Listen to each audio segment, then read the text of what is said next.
le monde entier retient son souffle après une annonce inattendue du président Trump.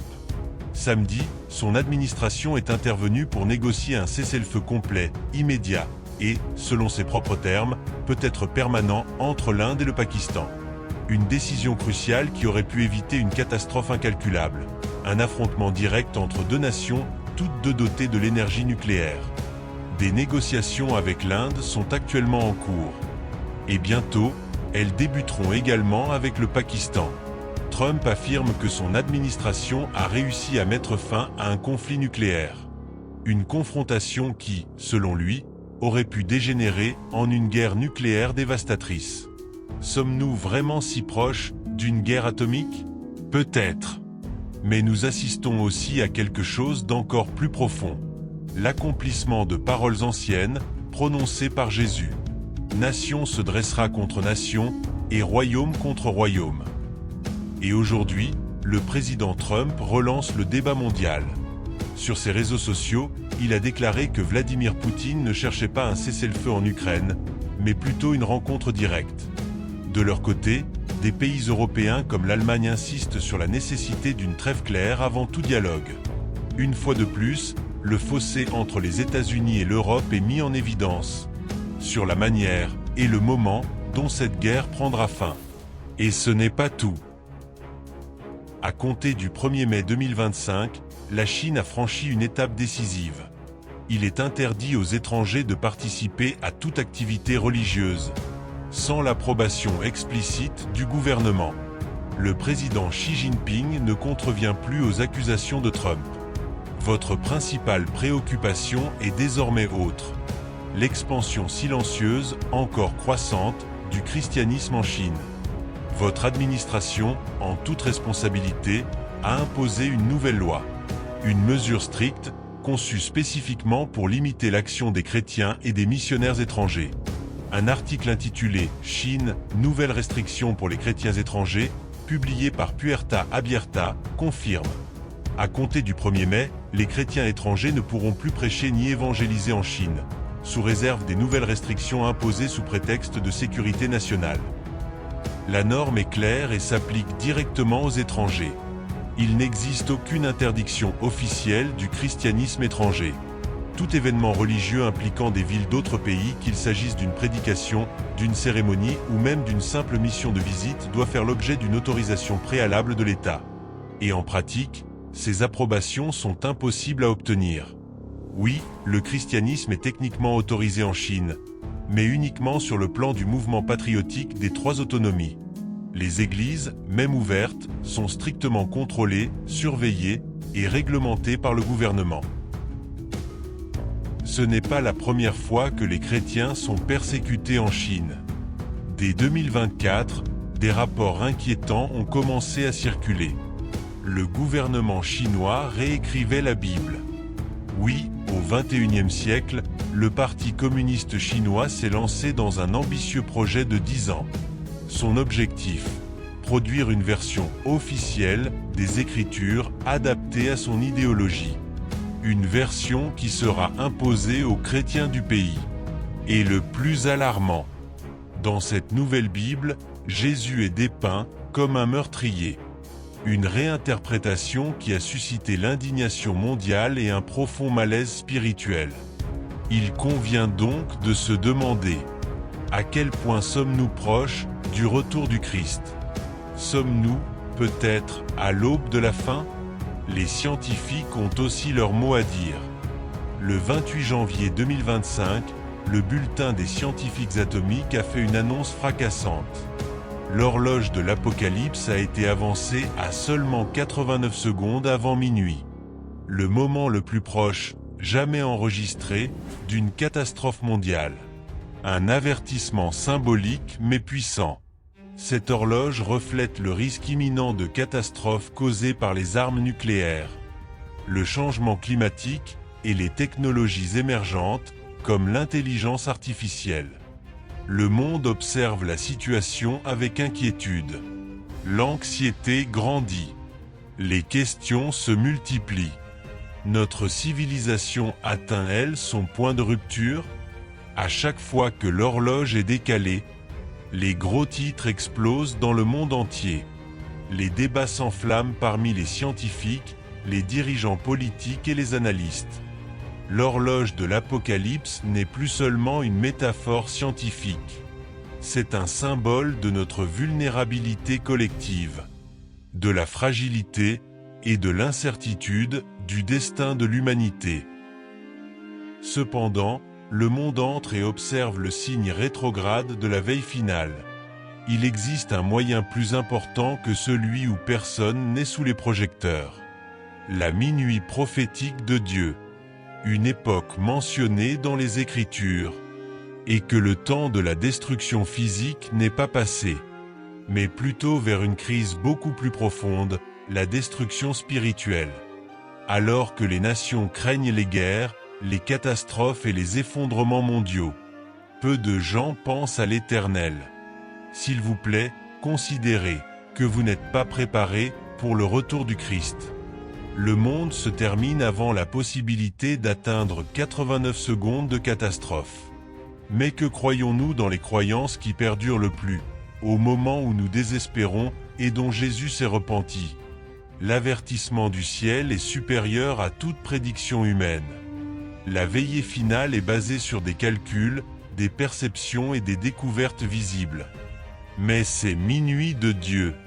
C'est vrai. C'est réparé. C'est inaltérable. Alors que le monde débat de quand et comment la fin viendra, il ignore une vérité plus choquante. Le retour de Jésus ne sera pas un événement géopolitique, mais un jus éternel. C'est le vrai minuit. Une chose qui nécessite une préparation, pas seulement des informations. Celui qui entraîne des conséquences, qui ne s'arrête pas à l'effondrement du monde, mais transcende l'histoire. Quand l'horloge mondiale sonne sa dernière seconde, serons-nous prêts pour ce qui va suivre? Beaucoup rejettent aujourd'hui l'idée que le retour du Christ est proche. Mais la question n'a jamais été de savoir si minuit viendrait. Mais nous serons prêts quand cela arrivera. Contrairement à l'horloge de l'Apocalypse, qui ne prévient que des scénarios de catastrophes potentielles. La nuit du jugement de Dieu n'est pas un avertissement. C'est une certitude absolue. Alors que le monde observe avec anxiété les secondes restantes avant le minuit scientifique, des millions de personnes restent aveugles à la véritable horloge qui tourne silencieusement. L'horloge prophétique de Dieu. Une horloge qui ne dit pas les probabilités. Marque de destination. Son tic-tac invisible annonce une réalité imminente. Le retour glorieux de Jésus-Christ. Ceux qui étaient vigilants, préparés. Ceux qui sont restés fidèles, même quand c'était difficile, sera accueilli dans son royaume. Mais ceux qui ne sont pas préparés, sera laissé de côté. Comme les vierges folles de la parabole. Ils entendront le cri de minuit. Trop tard. Parce que quand ce moment arrive, il n'y aura pas de temps pour se préparer. Le monde craint une guerre nucléaire. Il parle d'effondrement économique. Il s'inquiète des risques liés à une intelligence artificielle incontrôlable. Mais les Écritures nous mettent en garde contre quelque chose d'encore plus grand et final, le retour du Christ et le jugement dernier.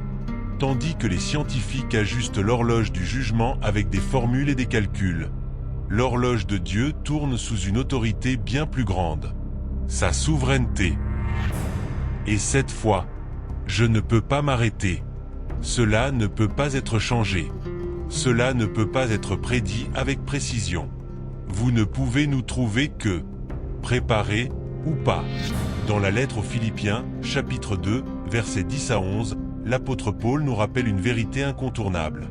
Un jour, tout genou fléchira, et toute langue confessera que Jésus-Christ est Seigneur.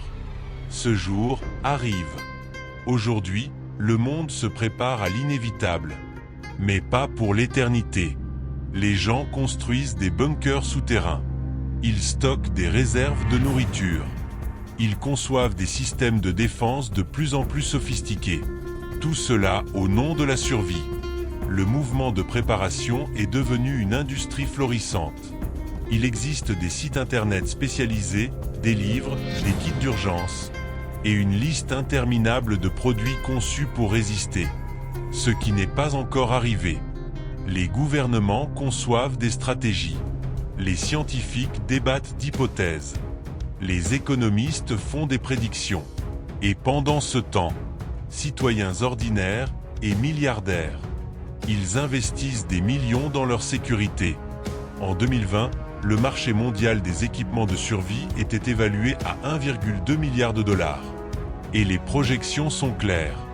D'ici 2027, ce chiffre pourrait atteindre 1,9 milliard. Une croissance tirée par un monde de plus en plus incertain et par une couverture médiatique qui alimente la peur, mais pointe rarement vers la racine du véritable danger. Et la préparation physique peut sauver un corps, mais seule la préparation spirituelle peut sauver une âme. Peu de gens s'arrêtent pour réfléchir à cela. Dans l'éternel, dans l'invisible, ce qui suit, après le dernier souffle, Jésus n'a pas mis en garde contre la construction de bunkers ou le stockage de provisions. Il a parlé d'observation.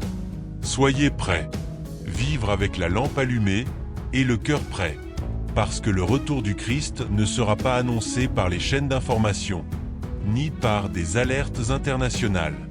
Ce sera soudain, incroyable, irrévocable. Et quand cela arrive, tout ce que nous pensions urgent deviendra insignifiant, et tout ce que nous ignorons portera un poids éternel. Investissement, valeur refuge, plan d'urgence. Aucune de ces choses n'aura de valeur comparée à la gloire du Fils de l'homme descendant dans les nuées. Ensuite, chaque genou va se plier, et toute langue confessera, volontairement ou pas. Ce jour-là, la question ne sera pas de savoir si vous étiez riche ou pauvre, célèbre ou inconnu, prêt à survivre ou pas. Ce ne sera qu'une chose. Étiez-vous prêt à le rencontrer ? L'une des tendances les plus surprenantes de notre époque, c'est le nombre croissant de milliardaires qui construisent des bunkers de luxe. Bill Gates, par exemple, en a plusieurs. L'un d'eux, immense, est situé juste à côté de sa résidence principale à Medina, Washington. Mark Zuckerberg a également fait parler de lui avec son projet de bunker fortifié, dans sa ferme à Hawaï. Et ils ne sont pas seuls. Des personnalités de premier plan, des magnats de la technologie aux gestionnaires de fonds spéculatifs, ils sécurisent des sanctuaires souterrains, des cachettes privées, pour se protéger d'un monde qu'ils sentent au bord de l'effondrement. Mais peu importe la profondeur d'un bunker, peu importe à quel point la technologie qui le protège est avancée, aucune préparation humaine ne peut arrêter la minuit du jugement de Dieu. Car, contrairement aux catastrophes terrestres, qui peuvent parfois être évitées ou atténuées, la venue du Christ ne peut être retardée. Ce n'est pas négociable. Il ne peut pas se contenir. Ce jour sera glorieux pour ceux qui sont préparés.